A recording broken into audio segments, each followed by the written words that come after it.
I am so incredibly grateful to be here with all of you today. I'm going to tell you a few things about Wells Fargo you maybe do not know, and how it applies to this space of transgender, gender-expansive business owners. I think the first thing I should share is that the reality, as Justin so eloquently just told us, in our LGBTQ plus community is that for our transgender siblings, the world is not as far along as it needs to be in terms of safety, in terms of resources, and in terms of corporate support. And so when Sabrina and Justin and I were talking about what Wells Fargo could do to make a difference for LGBTBEs, we specifically wanted to spend our dollars supporting business owners who could benefit the most, who had potentially the most challenges. And so we did two things. The first thing we did is we partnered with 17 affiliate chambers across the country, like out Georgia, and we sponsored programming in each of those chambers where we also have a significant footprint. So we're doing this in the neighborhoods and communities where we have a large presence, so that TGX business owners could learn more about how to tell their story and pitch their business to each other and practice and win prizes as a result. But the thing that I'm actually even more proud of, that I am committing right now, we will continue into 2023, is that every TGX business that then wanted to join their local affiliate chamber and get certified would do so at Wells Fargo's cost. And not because the goal here is to embrace TGX businesses in a way that they've never been potentially embraced, and have them join their local affiliate chamber that is behind them and get certified, so that they can take advantage of that added advantage. That was redundant, but you all get it, with corporate and government entities. You know, the concept here is corporations can make a difference by putting our money where our mouth is, but also by supporting from a resource perspective. So we're very, very proud of that. And I mean, to be honest, the journey continues. I was just talking to Chris Crespo at EY, who I know is going to speak at the end. I'm excited to hear about the work you all are doing and the gaps that we still have. And that, I think, is our continued journey. It's continuing to be introspective on how we can be even greater family, community to every member of our community, especially our TGX community. So proud to be with you today and excited to learn alongside you. Thank you. Thank you. And I'm giving it back to Jesse. I almost forgot. Thank you so much, Robbie. So in addition to my role as the Manager of External Affairs and Affiliate Relations, I also support NGLCC's Transgender and Gender Expansive Initiative. And the mission of the TGX initiative, I don't have this memorized yet, apologies, is to convene a group of diverse leaders that will improve and advise upon efforts to procure goods and services from transgender, gender nonconforming, non-binary, and gender-expansive business owners, with the ultimate goal of economic empowerment for some of our most vulnerable yet most innovative members of the LGBT community. I'm pleased to hand off the mic to one of our co-chairs of the initiative, Gabrielle Legend, CEO of Visioneer IT, which is a technology, marketing, and digital security firm. Gabrielle also serves as the co-chair of the TGX initiative. Gabrielle, please take it away. Thank you.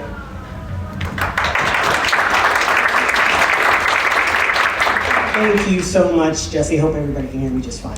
All right. So I also want to thank NGLCC for making this panel possible. These are really important conversations that need to be had, and I'm so glad for this platform.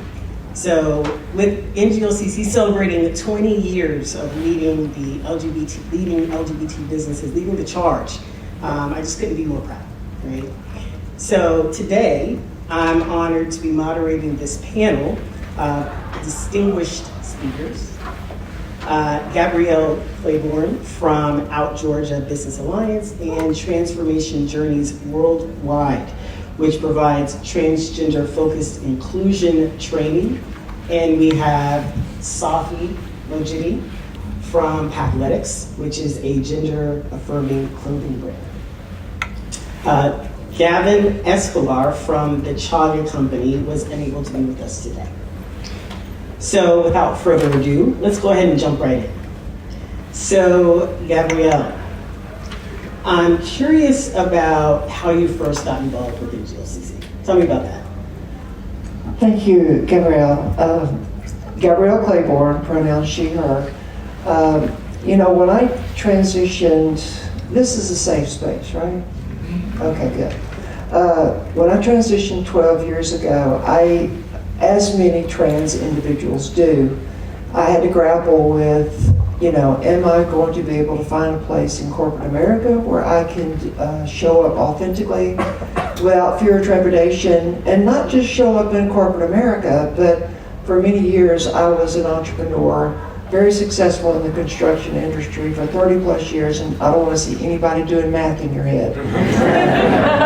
But so I was grappling with, can I show up in corporate America, or do I need to fall back on my entrepreneurial experience? And that's exactly what I did, because I just didn't feel comfortable that our world, our culture was at a place that could support myself.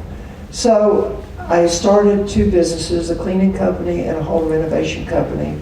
And I did that for just mere survival, just to pay the bills, just to get by, right? But the more I leaned into my journey of authenticity, I realized that no longer served me. And I started, contemplating, what is mine to do? And that is when I started my diversity, equity, inclusion business, and with a trans focus. And I had an opportunity. I joined our local chapter in the state of Georgia, Georgia Business Alliance, that Robbie referenced earlier. And I really got plugged in. I really leaned into that opportunity. I started meeting folks, and I had the opportunity to go to Philadelphia in 2019 at the NGLCC National Conference. And I'm like, I've never done anything like that before. And when I got there, guess what I saw? I saw Jackie. I saw Gabrielle. I saw all these people who were just like me. And I said, oh my goodness, I am not by myself in this, right? And that's when I met Sabrina. I got to know Justin better.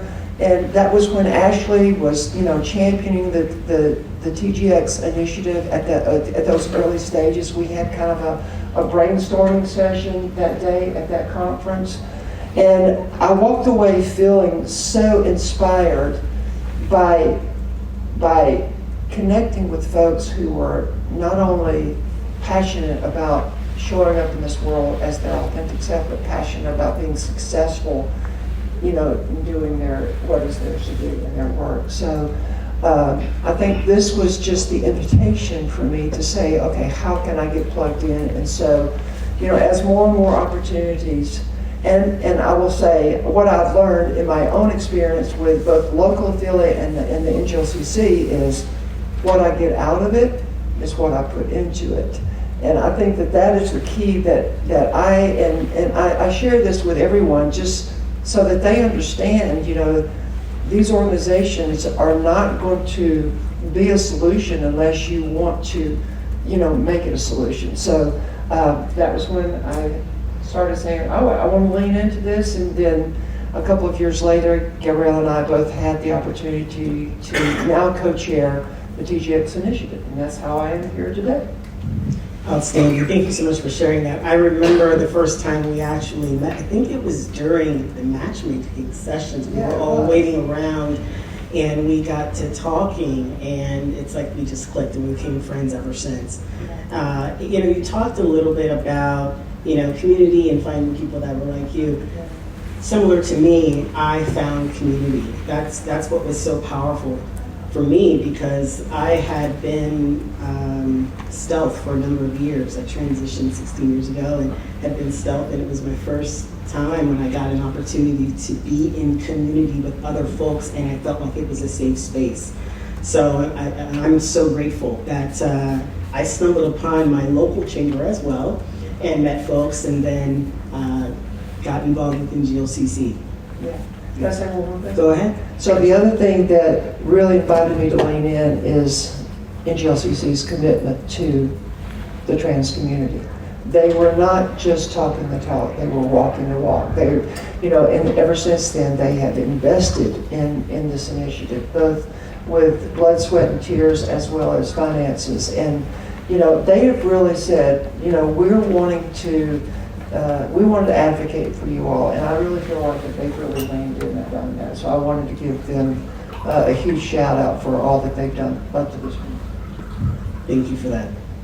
So I'm going to shift a little bit over to Safi.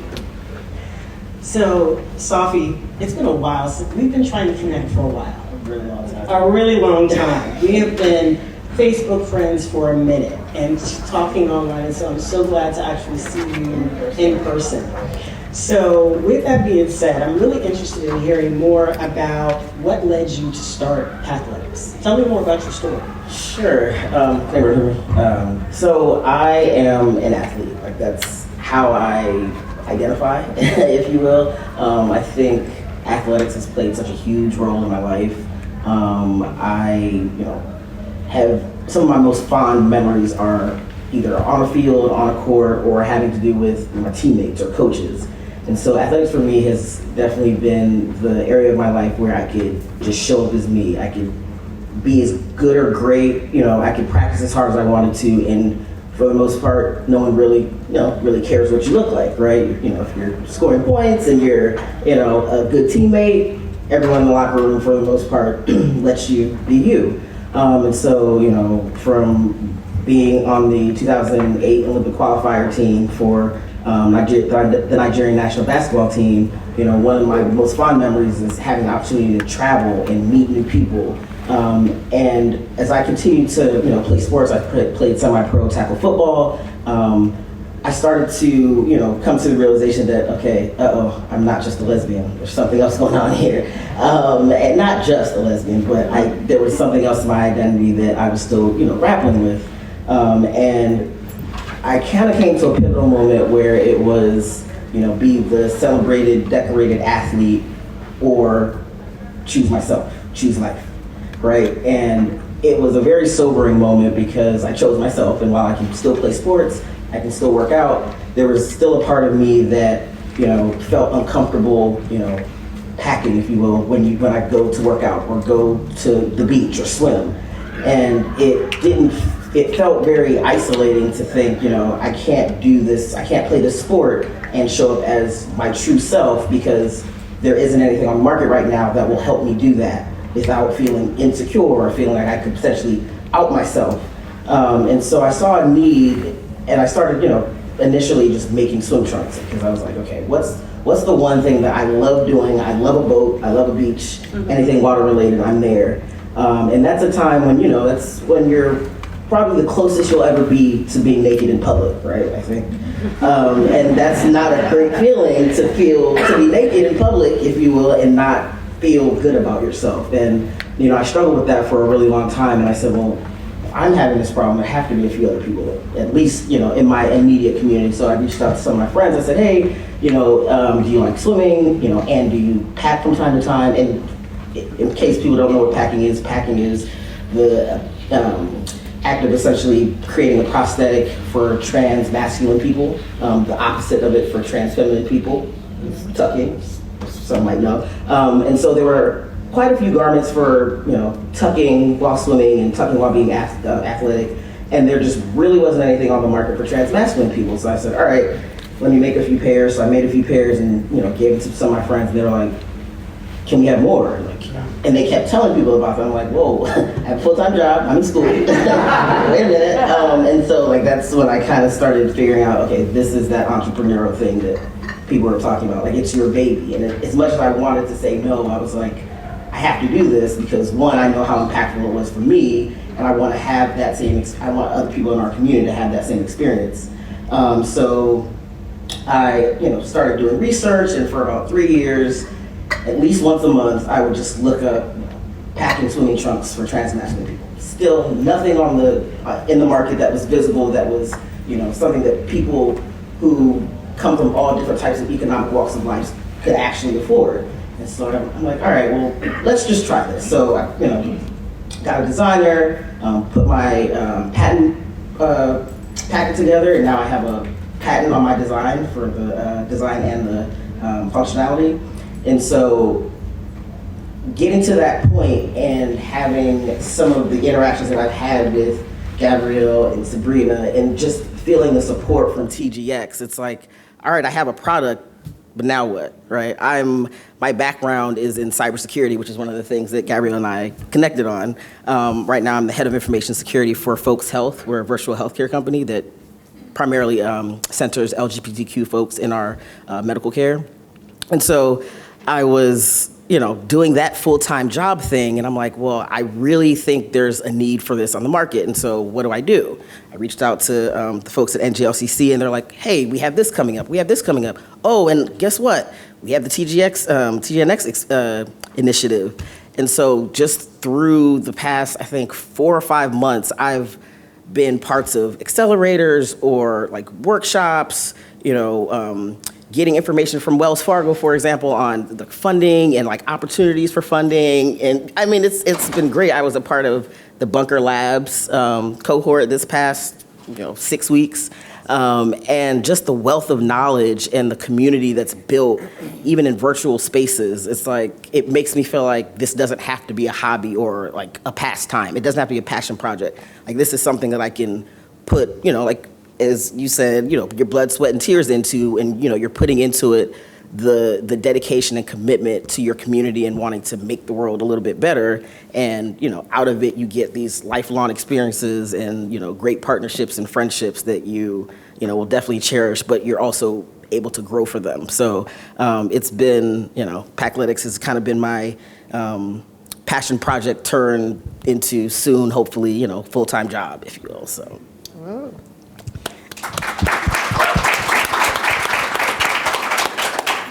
Thank you. So as a trans man, I can't emphasize enough the importance of attire, right? Yeah. And its role in helping to reclaim your confidence, right? Because sometimes that confidence is diminished as a result of transitioning. Yep. Right, so I'm really excited to see what happens in the next year, Yes. 6 months to to 8 a months. year, 6 to 8 months. with Pacletics and coming to a store near you. Yes, an Right. e-commerce store for sure. Okay. But definitely to a store somewhere. Shameless plug, what's the website? www.pacletics.com. Okay, there you have Thank it. Okay. So you touched a little bit on some of the other things that you're involved in, Yeah. right? I know you and I connected over cyber. I've spent 20 years in cybersecurity, digital security. You are working on your PhD. Yes. Right? Defending my dissertation in December. We need to give him a round of applause for that. That's outstanding.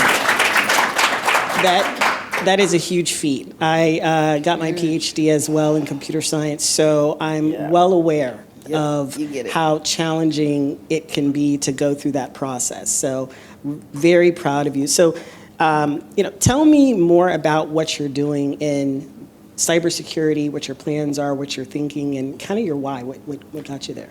Yeah, I think for me, I've been in the industry for about 15 years now. Don't do the math. Haha, just kidding. But I think one of the things that's been kind of troubling for me is I see how lucrative when I say lucrative, I don't mean just money, I mean security, right? Security gives you the opportunity, security meaning like personal safety, like the ability to walk through the world with a sense of, safety and belonging at the same time. And I think cybersecurity does that for a lot of different people in a lot of different ways, right? Cybersecurity in and of itself is a growing field. There's over 700,000 open positions in the United States alone. Scale that to the world, there's over 3.5 million open positions. So I think cybersecurity is an avenue. It's a job field that is going nowhere anytime soon. It is a field that it's in the tech industry, right? So it's very non-diverse, right? Just put it that way. There are a lot of people in the tech industry who are responsible for creating technology for the rest of the world to use or the rest of the country to use. And they're kind of doing that in vacuums without taking into consideration a lot of diverse experiences, right? Part of my my dissertation is actually about how the increase in the advancement of technology is actually causing security and privacy risks for minorities, right? People who are used to, take COVID, for example.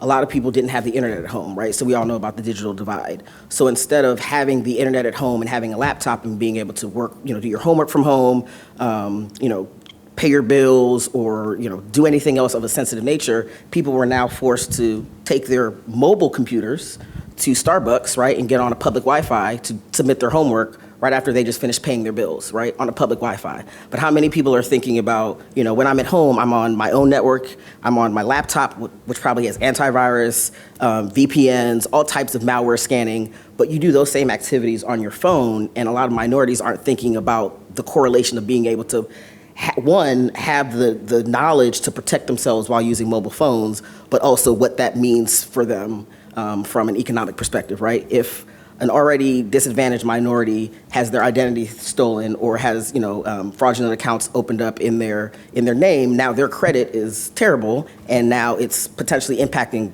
their lives, their kids' lives, right? So I think cybersecurity has the ability to, one, create a mechanism for wealth generating, and create generational wealth for minorities. So I'm super passionate about security, if you can't tell.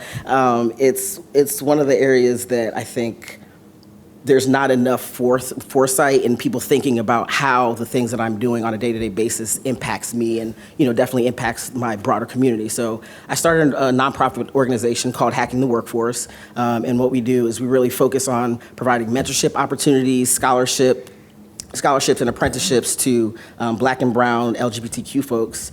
And we have a few initiatives right now where we are getting people trained up on some entry-level skills and providing actual work environments for them to start a paid apprenticeship in. I don't believe in internships. I don't think anyone in cybersecurity should work for free. There's too many open jobs.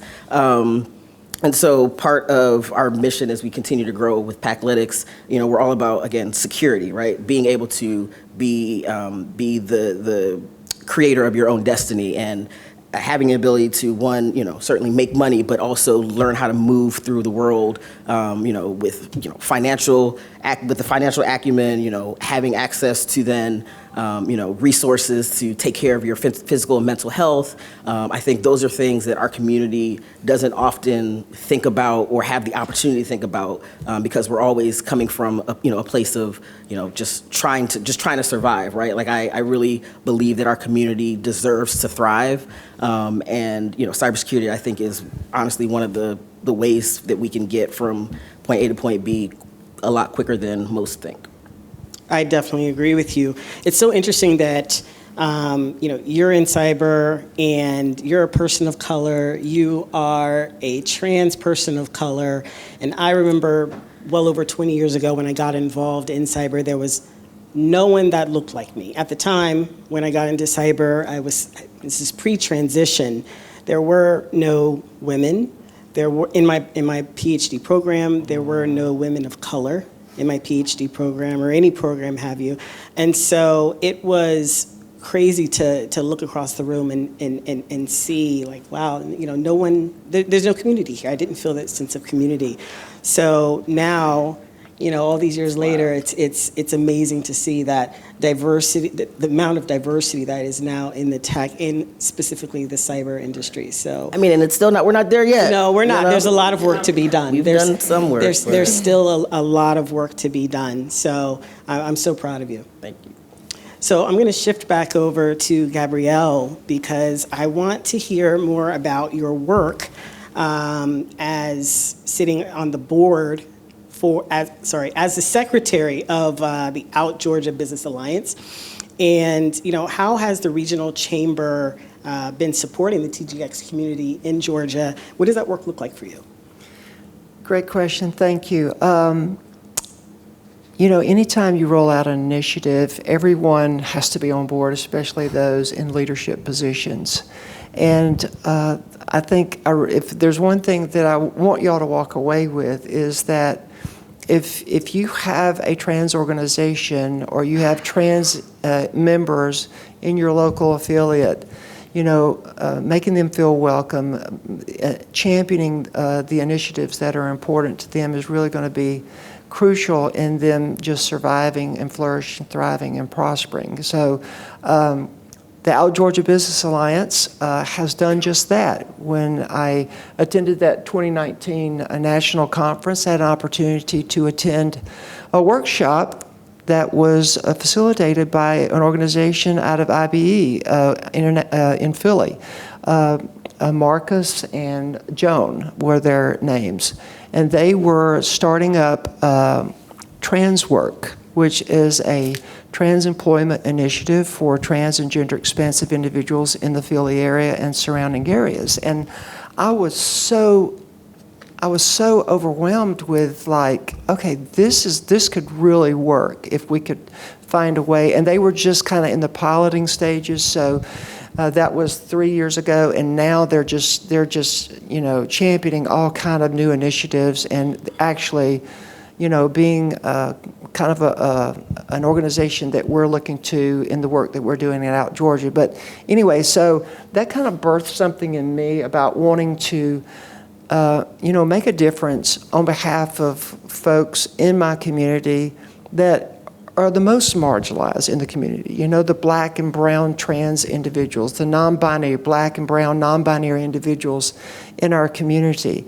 And I don't say that in a degrading way. I say that because that is the reality. When you look at the statistics, every statistic show that unemployment stats for a white trans person versus a brown or black trans person, their experiences are double to triple our experience when it comes to unemployment, when it comes to barriers. So I became passionate about paying it forward, leaving a legacy. And so over the last 3 or so years, Out Georgia, we've had some leadership changes, we've had a branding change, and part of all these new initiatives that have been rolling out at our affiliate there in Georgia has been one invitation out after another for our chamber to say, who are we not serving in our community?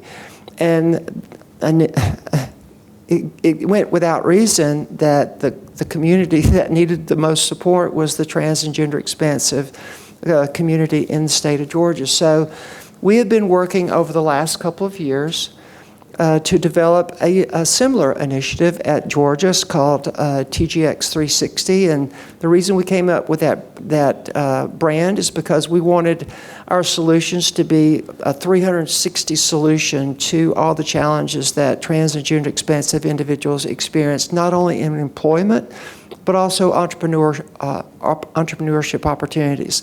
So, we reached out to TransWork, had some conversations with them. We learned a little bit from their lessons learned. And 2 years ago, we actually created an advisory committee that is a relatively equitable representation of the community. We wanted to make sure that people that were on this advisory committee actually represented the width, breadth, and depth of our community. So we were very intentional in doing that.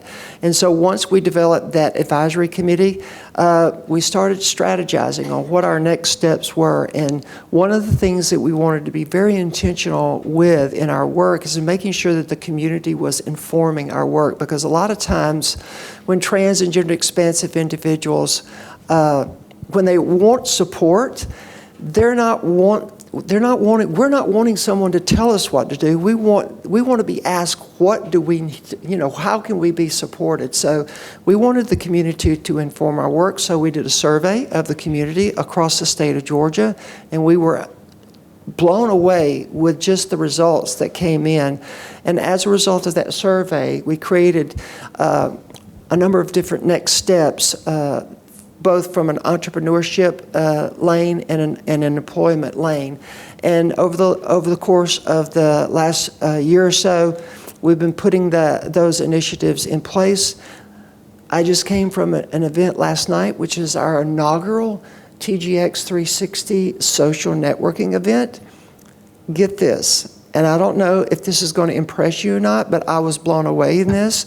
There were 35 corporate representatives different representatives in the room, 35 plus TGX job seekers in the room of multiple intersections.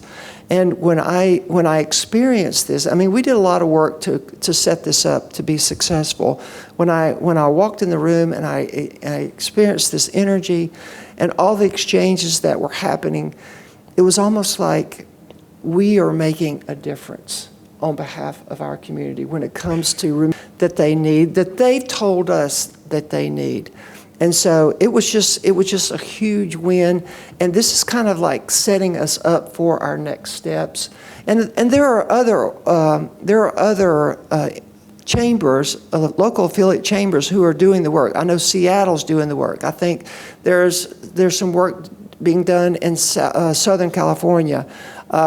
We just had a call with the affiliate in New Jersey that they're now looking to roll out a similar initiative. So, you know, this is something that I'm sharing that with you because if you belong to an affiliate and you're looking to support your trans and gender expansive community in that area, this is a great way for you to really start pushing the needle. And I got to give a shout out to Robbie because earlier this year, we actually set up or created this TGX Biz Pitch.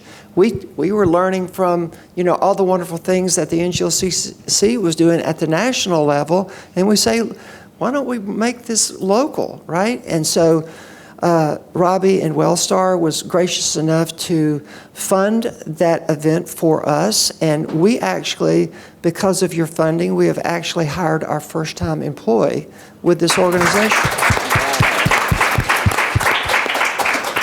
So I just, you know, there's a lot of good work happening out there, and, you know, it's one thing to do the work that I do around diversity, equity, inclusion. It's another thing to know that you're leaving a legacy. So not only am I loving what I do now, but I do what I love, and I know I'm making a difference for someone else. Wow. Wow, that is really important work that you're doing. You know, success leaves clues. And I think that Marcus doing work with, you know, creating trans work. I mean, I had the opportunity to speak with Marcus a couple of years ago when it was first getting kicked off. And I just, you know, was so just overwhelmed with joy to see that come to life.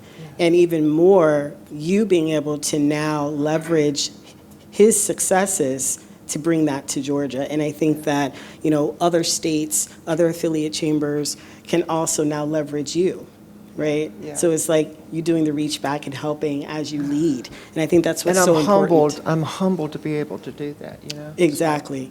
That is, thank you so much for that. Sure. So I want to shift gears a little bit and talk about your journeys through entrepreneurship. So often people see what we've accomplished and they have little to no idea how we got there and what it took. So Brene Brown, I love Brene Brown. I hope everybody in this room even go there with raise your hand if you're Brene Brown. Don't even go there with me. So Brene Brown said in her book, Daring Greatly, that it's not about winning or losing, it's about courage. Yes. I want to hear more about, from both of you, more about the courage that it took to get you both here today in these seats. I know it was not easy. I know my journey has not been easy, but I think it's so important for the people here, even those who will probably watch the recording, to understand what it means to do the work, what it looks like to actually have the courage to show up the way that you have. So, Safi, as a trans person of color, right? We're adding layers to this. So as a trans person of color embarking in a new territories, because cyber's still evolving. Right. I mean, all these things are still evolving in tech. You know, what did it really look like for you, and what was the biggest challenge that you would say that almost was probably a stumbling block for you? Yeah. I mean, I think there have been several. Great question, first of all. There have been several challenges, but I think the one you kind of hit on in terms of courage, I think that's the most. That's the word that I think stands out to me the most, is having not a ton of representation, visible representation of other people who had my, or similar intersectional identities. It's tough. I mean, I grew up in Silver Spring, Maryland, so not, too far from here. Went to, predominantly white private school, and had great experiences, and I guess never really felt like there was a difference in me that I really couldn't overcome, no matter how much I studied, how many books I read, how well versed I was. There was always just something that felt like it would be a blocker for me to be able to be successful. And I say that because, going, as you mentioned, and being in the tech industry as, prior to transitioning, a Black woman in the tech industry, I mean, I can honestly say from, the 5-6+ years I've been transitioning, it is almost night and day, and it saddens me, and it makes me feel like I really need to be part of the solution. Going from being on a conference call and basically having people invalidate the things that you're saying because because of who it's coming from. But someone else, a white cis het man potentially, says the same thing, and now it's way better received, right? Now it's a great idea. Now let's turn it into a working group. But I just said the same thing 5 minutes ago. Okay, that's fine. And so I coming to the realization that I needed to, I didn't see I wasn't able to see the representation I needed.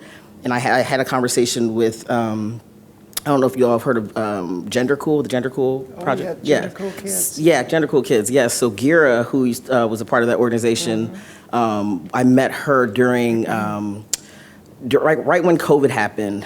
Trans Tech was having, they called them Grow with Trans Tech, and so once a week you would come on, you would do like a pitch deck. You would kind of just talk about who you were. You kind of just pitched yourself because it was people who were looking for different opportunities in tech or just looking to meet community, and pandemic, it really put a halt on how, you could really show up in different spaces and really build community face to face. And so, you had to get really creative. And so Grow with Trans Tech brought together, at that point in my life, the most trans people I had ever seen in one place. And granted, we were on Zoom, but that was the most representation I'd ever seen in my life. And being in tech for almost 15 years now, that was saying a lot. And so I was talking to Gira, and, I was like, how did you find your mentor? And where did you, how did you find these people? And she was like, I hate to say this to you, but you're great. And I think that you're going to need to be who you needed for other people. And that I kind of just said, hey, wow, it was really moving to me because I was like, I need a mentor. I can't be a mentor. That's crazy. And just coming to the realization that it took courage in me not thinking that I wasn't good enough to add something or to help someone else. And that for me was a very impactful moment because it was almost like someone lifted the blinds and it was like, I can literally do whatever I want. And there's really nothing stopping me. It's just gonna be hard because there isn't someone else who intimately understands. Before I met Gabriel, there isn't someone who intimately understands, and still our experiences are somewhat different, but there just was no other Black trans male in a tech position that was approachable or was even willing to have a conversation, right? So that's the other part of it, is you can be as visible as you want, but if you're not willing to help other people and have conversations or sometimes do that emotional labor, which unfortunately it's unpaid, but I think in what you just said, it makes you feel good to know that you're leaving leaving a legacy and helping other people after you. And so I think the biggest part for me was building the courage and actually being able to look myself in the mirror and say, I belong here. And so what if there's no one else like me? I can change that. I can bring other people to the table, even though, there's no one at the table with me right now, so. Wow. Yeah, I recall feeling the same way, and I mentioned it a little bit earlier. And I think, it goes back to the word that I mentioned is courage, and for a long time I didn't feel like I had courage because I didn't have community, and I had to, be a hand raiser and say, hey, you know what, there's no one that looks like me, there's nobody that is like me, I need to actually say, hey, I'm going to be the resource that I'm looking for, right? And even also, as a parent too, nobody's going to believe me, but I've got 5 kids and 5 grandchildren. And so my oldest grandson is 10, just turned 10 last month. So I'm vegan, right? So that's how. Thanks, Mom and Dad. Appreciate You're you. ageless. Yeah, ageless. Right. I'll give you my beauty secrets later.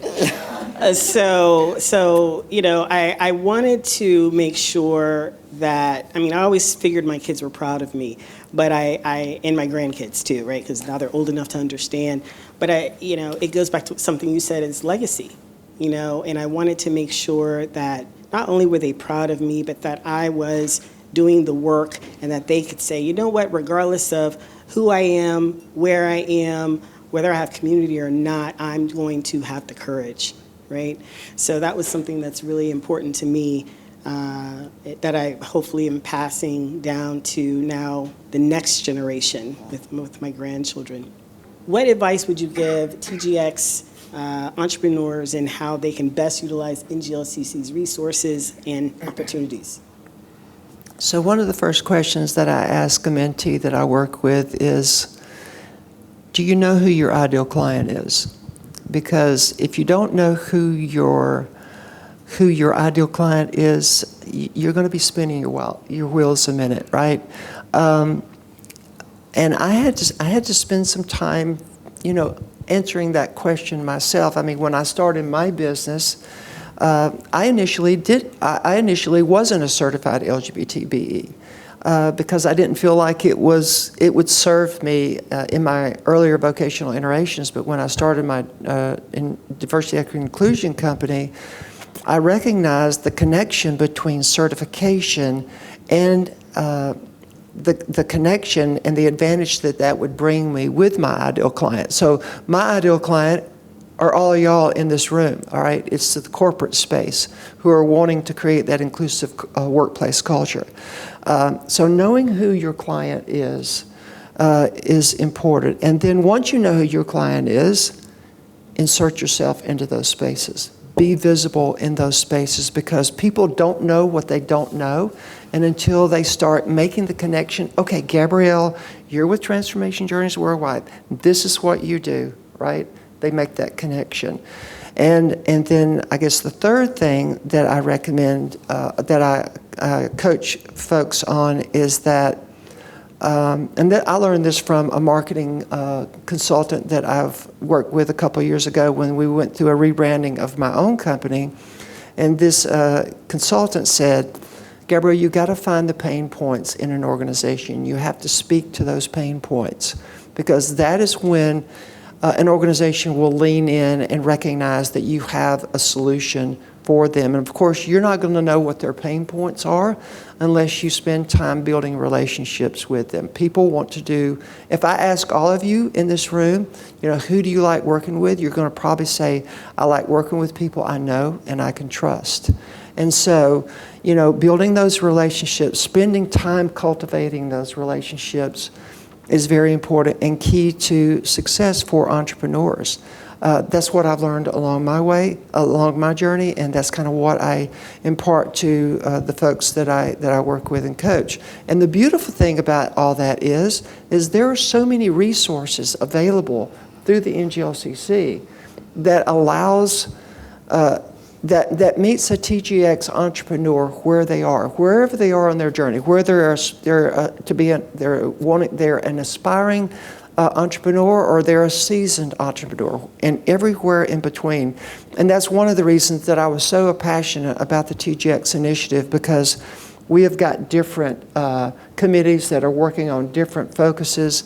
You and I co-chaired the mentorship committee before we were elevated to the TGX initiative co-chair position.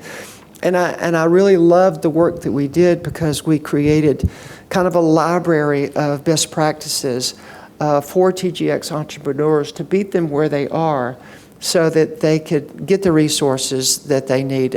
Steve, I don't think Steve's in the room with working with. So the biz pitch are another opportunity for TGX folks to get in front of their ideal client. Let me think what else. Coming to these events and meeting folks, the matchmaking opportunities. Regardless of the pandemic, NGLCC has been very intentional in making sure that there are not only matchmaking opportunities, but there are specific TGX matchmaking opportunities. And I think both of us have participated in those. Have you done that yet? I have not yet. Okay, that's an opportunity. Kicking myself right now. Yes. For missing so we're not done yet. But these are the types of things that the NGLCC is really being intentional in providing TGX entrepreneurs. And I really love that, Sabrina, I just can't thank you enough for your leadership in this space.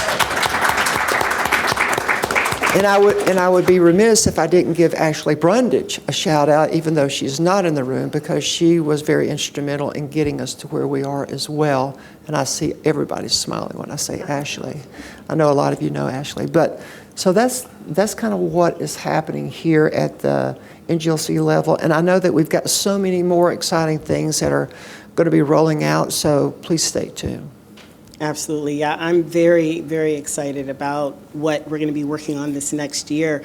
You talked a little bit about, your mentee and some of the things that you tell them to look out for as they're starting their business. And I'd say one of the things, because I tell my mentees the same exact thing, but I think one of the other things I want to add to that is, what is your unique value proposition? Yeah. Right? How do you stand out from your competitors? I like to say competimates, right? Because there's always opportunities to connect with people, form alliances, and attack, eat the cow together, right? Don't just say, I'm going to eat the cow by myself, right? There's a way to eat a cow, and sometimes it's better to eat it as a community. So it's definitely better for the figures. It is. And although I'm vegan, I will still say, what cows are you eating? I will watch you all eat it, and I will cheer you on. I will cheer you on. So the next thing that I wanted to kind of jump onto is some questions that I'll go back and forth, and you all can answer if you like. Is let's see. What do you wish you could tell aspiring transgender and gender expansive entrepreneurs? I'll start with you, Safi. Okay, yeah, sure. Pick on the new guy. Let's see. Well, I think there's a lot of things, but I think I would first start with, really believe in yourself. Understand that you can do it. And I think there's always the hesitation to start doing something because you don't know exactly what to do. And what I've found through the past, I'm coming up on my second year being certified, so almost 2 years. And there's like you just mentioned, there's resources out there. It's about making the time to sign up for an event, or doing the research into if there was a panel that you missed, hopping on LinkedIn and even still trying to connect with people who you didn't have the opportunity to connect with synchronously during that call or that Zoom session. But there's communication. There's LinkedIn, there's email, there's so many methods of communication these days that it's almost impossible to use, I never met them in person as an excuse, right? Gabriel and I have known each other, and it's been a couple of years. It's literally been a couple of years, and this is the first time we've actually met each other. Well, let's just blame it on COVID. We should blame it on COVID. We'll blame it on COVID. We will blame it on COVID. Yep. Yes, and I was living in California for a year also, so that took me away from the East Coast.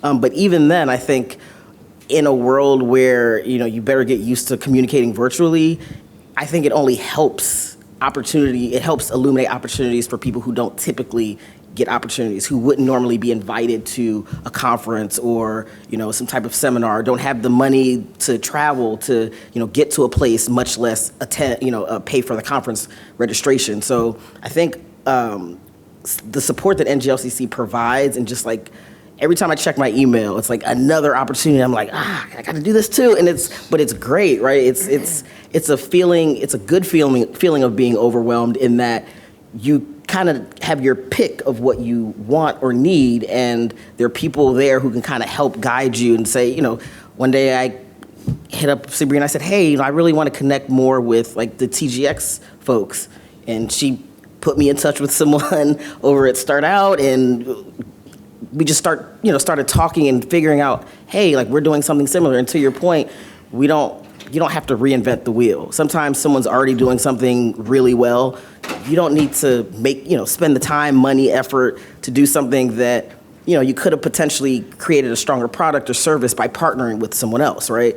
And so that's one thing I would tell people is, new trans and gender expansive entrepreneurs is be okay with like it not being your idea, so to speak, right? Because I think a lot of us get caught up in that ego of mine, and it's to your detriment because it could be, it could be yours, it could be ours, right? I think if we're focused on solving problems for community, we shouldn't be so self-centered in being the person who solves the problem, right? At the end of the day, we want to help our community. So let's figure out the best way to do that. And if it means partnership, let's do that. If it means, starting a VC or, having, if it's a nonprofit, having a fiscal sponsor relationship with a nonprofit organization, those are all different ways that I think NGLCC has created opportunities for our community to be creative and still accomplish the goals that we want. So I say, definitely take advantage of all the opportunities that NGLCC provides, and don't be stuck in your own bubble, in your own world, right? Be okay with,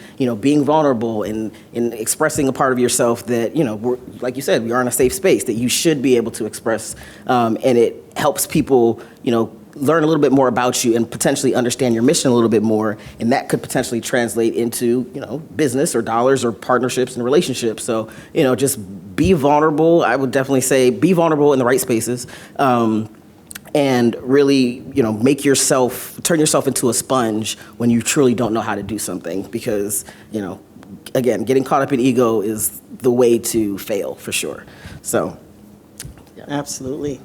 So, Gabrielle, what do you wish to tell other aspiring business owners? So I'm going to go back to Brene Brown, Rising Strong, where Brene Brown talks about the man in the arena speech. I'm going to make that more gender inclusive, person in the arena speech by Theodore Roosevelt.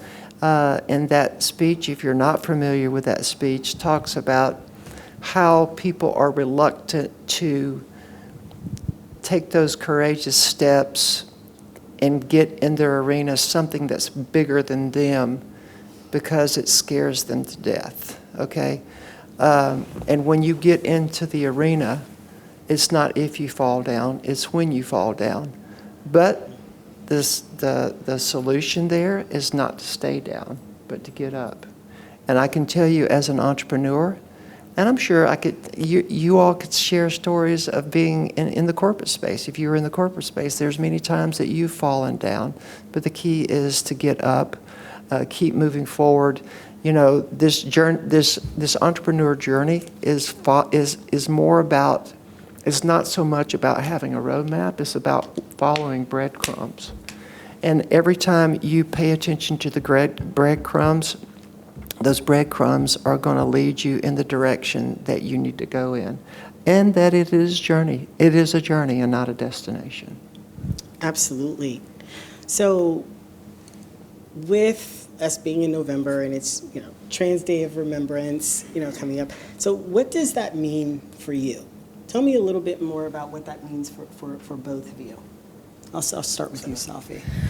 I think TDOV is bittersweet for me. Being a trans person, I think it's... Sorry, this is kind of tough.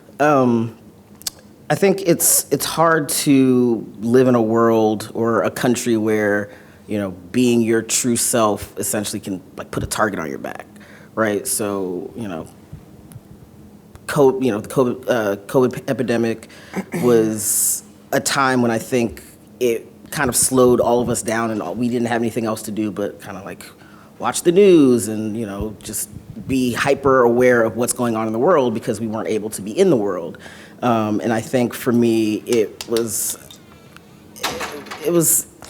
a somber experience because while I was gaining the courage to, speak up for, trans people and like people of color, Black people, it was also it was bittersweet because of all the trans people you see dying almost every day, and it's hard to, sometimes think about if I go outside today, if I get pulled over at night. I'm the type of person, I love driving. I've driven cross country a few times now, and this most recent time I did it a few months ago in August, it just felt different. It felt like, I don't want to be on the road too late at night, or I don't want to get pulled over, in middle America passing a Trump 2024 sign. Honestly, like those are real things that crossed my mind traveling as a Black trans man in the United States, and that wasn't the case almost 5 years ago. And it's hard to kind of express that and not feel like someone, because I've heard it before. There's trolls and comments and on social media and all those things, and it's like, well, you made this choice, and it's like, whoa. You really don't understand, right? And it's almost like you're trying to, go after and like live the life that you feel you deserve to live is almost detrimental to your life. And so, Trans Day of Remembrance for me is really just about honoring all the trans people that we've lost and just the senseless acts of violence and crime. I mean, and you just think about the laws and the anti-trans legislation, right? Like, Virginia is not but a few miles away, right? And on the news yesterday, they're talking about making sure that, in high school and middle school sports in Virginia, that if you identify as trans, you cannot play the sport that you identify with your gender.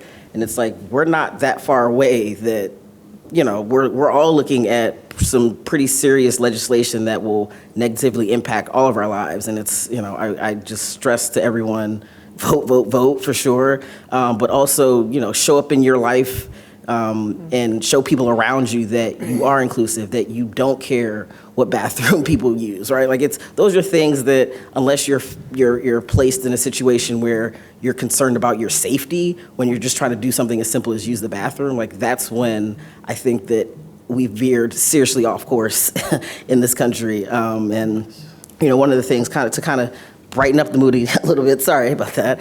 One of the things that Packletics we try to do is it's kind of like a middle finger to the people who are saying you can't be who you want to be. Well, sure we can. And what are you going to do? Outlaw clothing? No, you're not. You're not going to outlaw clothing, right? So we're trying to make sure people have avenues and opportunities for gender expression that otherwise they might not have because of the country that we live in. So, I think Transgender Day of Remembrance is really important to not only remember the people that we've lost, but also highlight and elevate the people who are still here and trying to do something about, the state of the world and the society that we live in right now. So.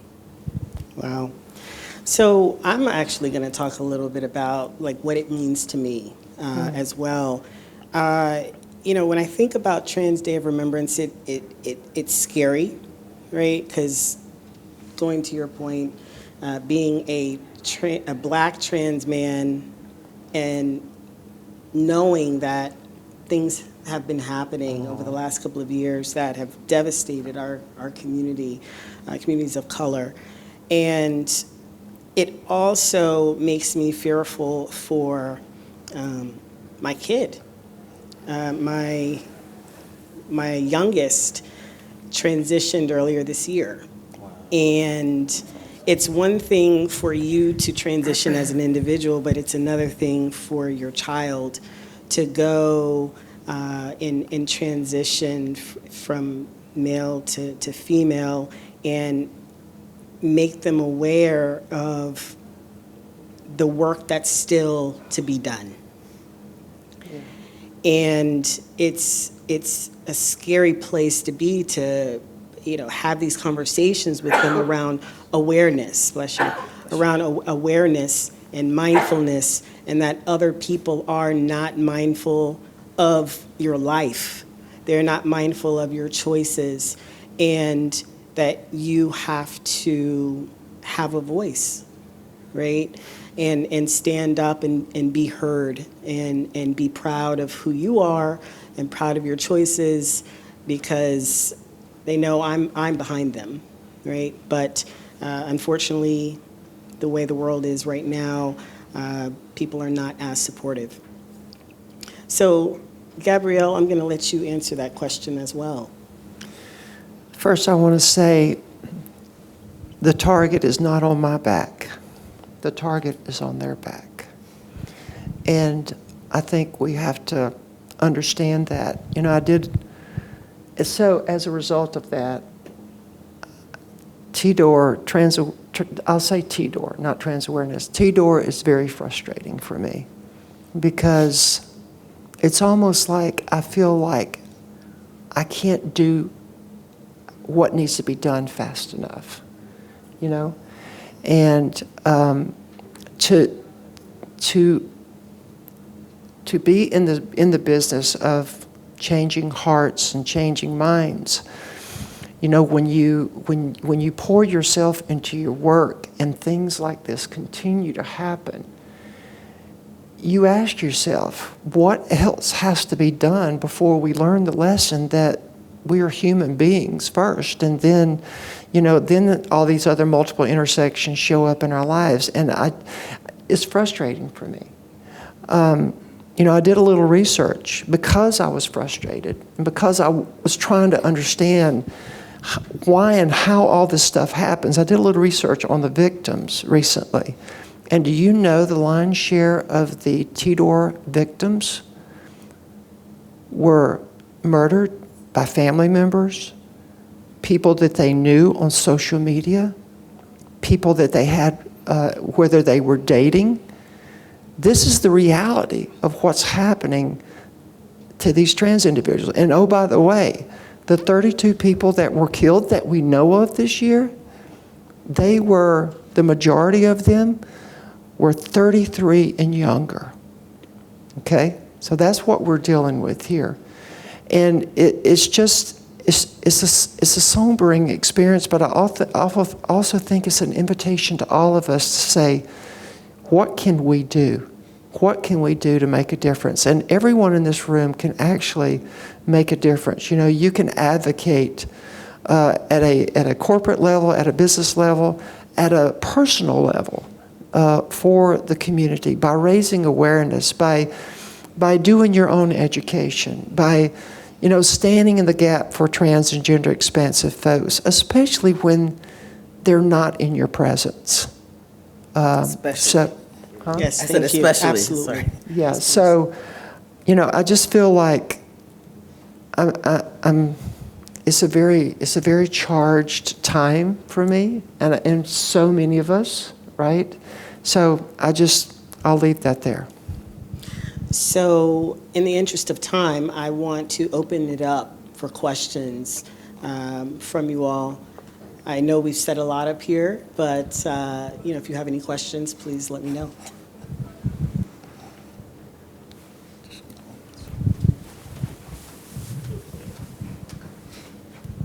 Hi, I'm Sabrina. I use she, her pronouns.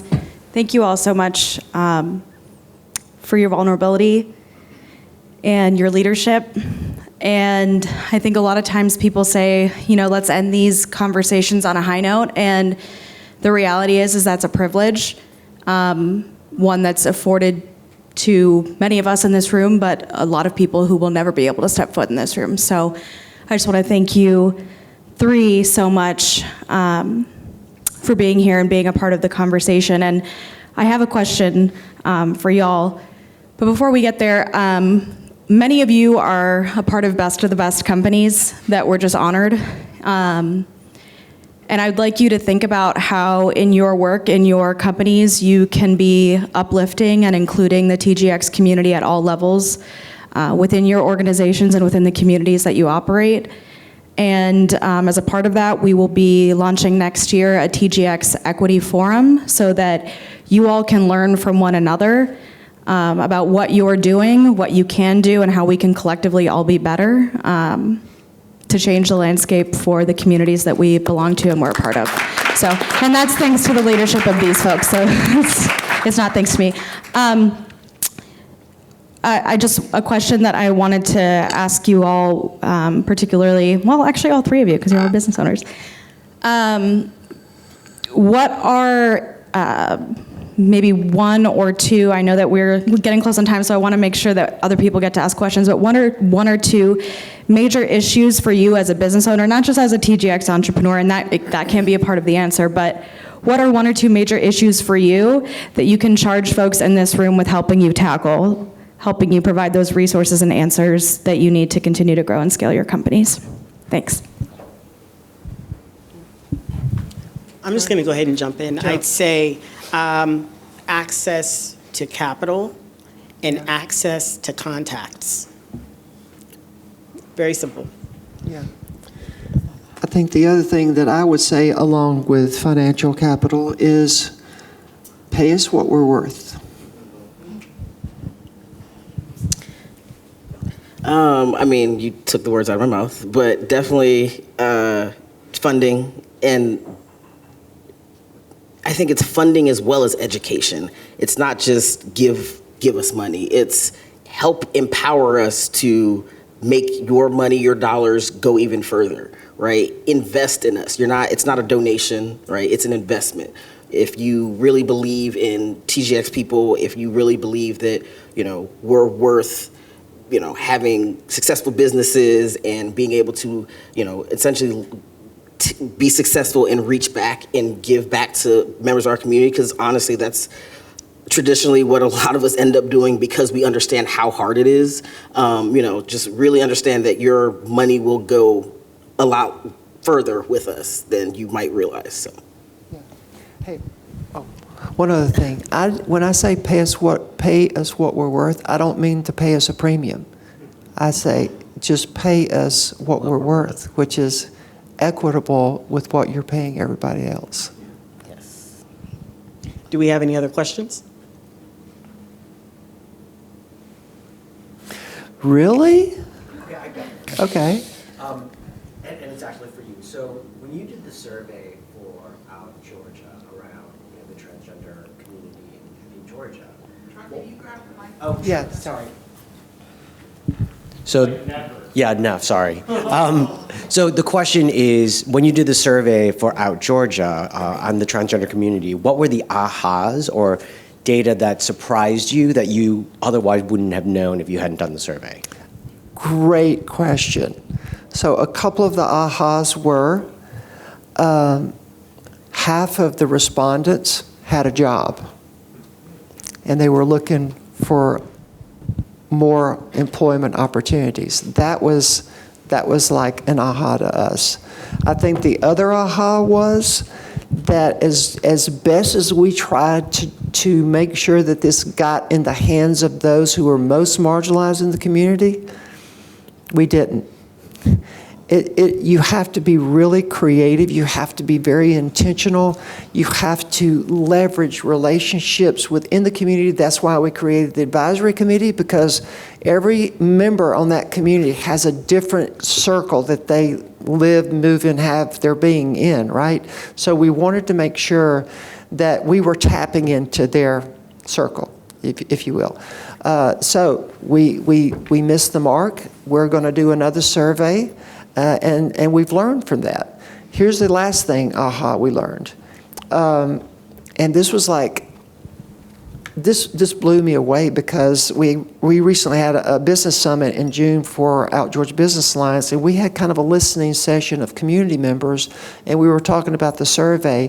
And this particular community member, who is an ally, said that I shared the survey with high school TGX folks, and it overwhelmed them. So it was like, oh my goodness, we were thinking we were meeting people where they are, but because not everybody is at a level of competency to answer the questions that we were asking, they were saying, I can't take this because I feel, it almost like it brought something up in them that they're not good enough, right? And so that was a painful learning experience. So we're definitely going to be doing that different next time. Great question. Thank you so much for that. I want to take this time to thank both of my panelists here. Thank you so much for being vulnerable. Thank you so much for sharing your experiences. And more importantly, thank you all for actually showing up. Yes. So I want to give everybody in the room a round of applause for being present here today. All right, so I will pass the mic over to Jesse. Thanks so much, Gabrielle. And our friends at EY, Jamie Bergeron, is going to speak a few words. Take it away, Jamie. Thanks so much, Jesse. Hi, everybody. Jamie Bergeron, she, her pronouns. I work at EY with Chris Crespo, who I know you all know. We know you too, Jamie. Thanks, Sabrina. First of all, thank you so much. Can we please just give another round of applause?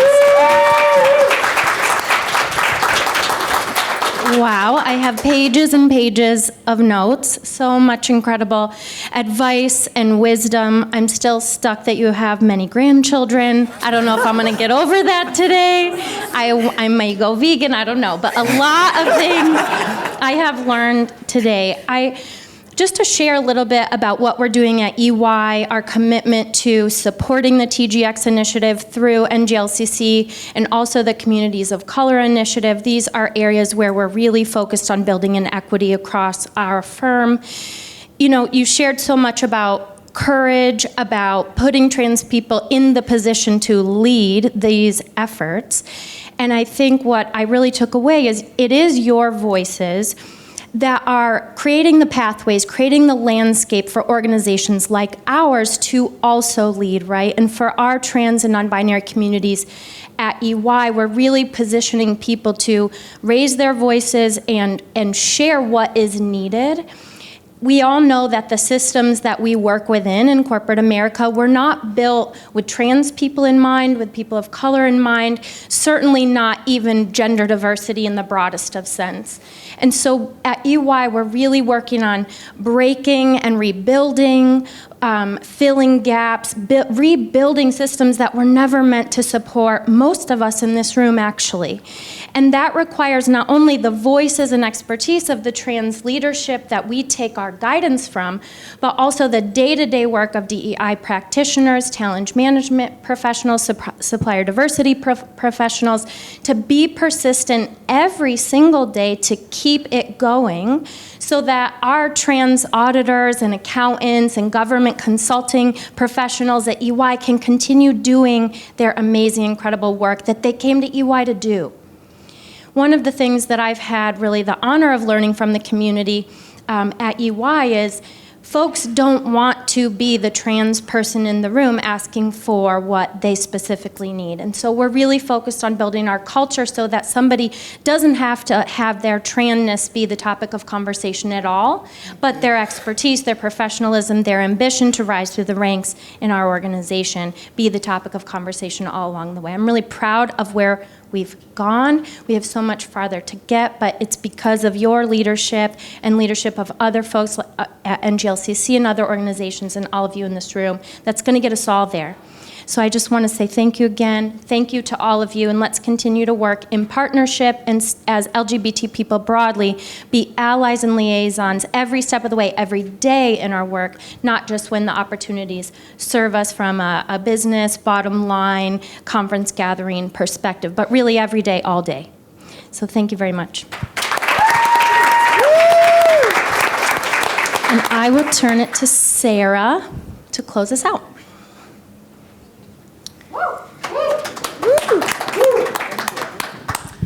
First of all, please forgive my paper. I'm not nearly as eloquent or well-versed as this fabulous panel that we just heard from.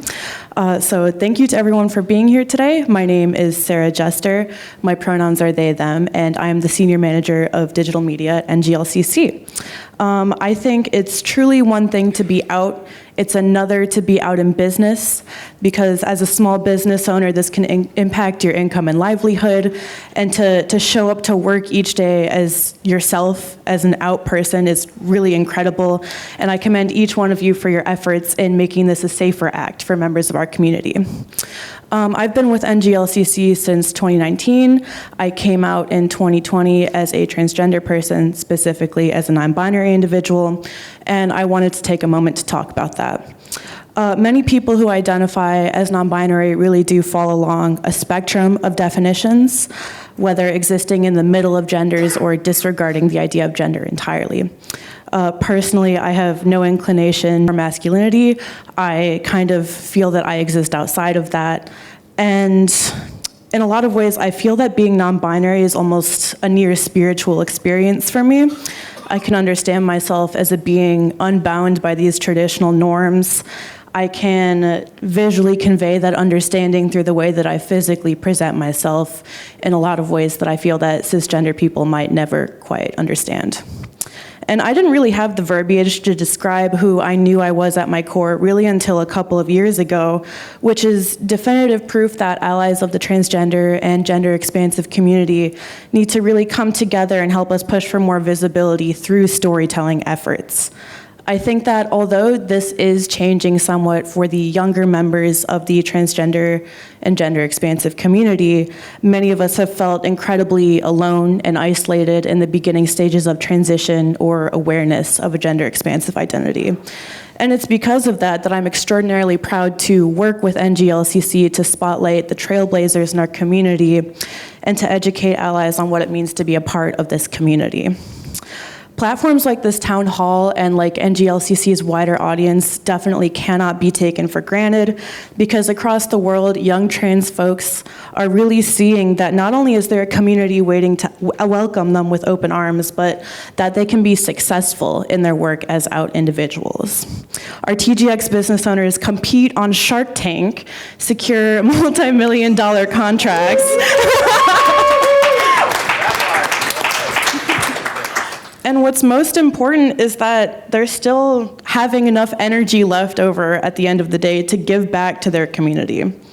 I really don't think I've ever encountered such a talented and supportive and warm community such as this one, such as the NGLCC family that has welcomed me and understood my identity in ways that even my family cannot or will not. And that being said, please don't be a stranger.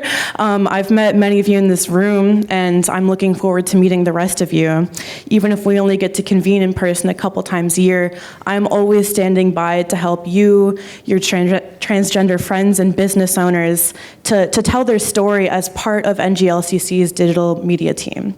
And I would strongly encourage you, especially this week, to check out NGLCC's social channels, as it is Transgender Awareness Week, and we are working to spotlight transgender and gender expansive stories and resources across all of our platforms. With that being said, I would really like to give a special thank you to Wells Fargo, to EY, to TD Bank, and the rest of our partners that support the TGX initiative year-round, as well as, of course, our co-chairs of the TGX initiative, Gabriel and Gabrielle, and our panelists today. Thank you to the TGX initiative, and thank you to all of you for being here.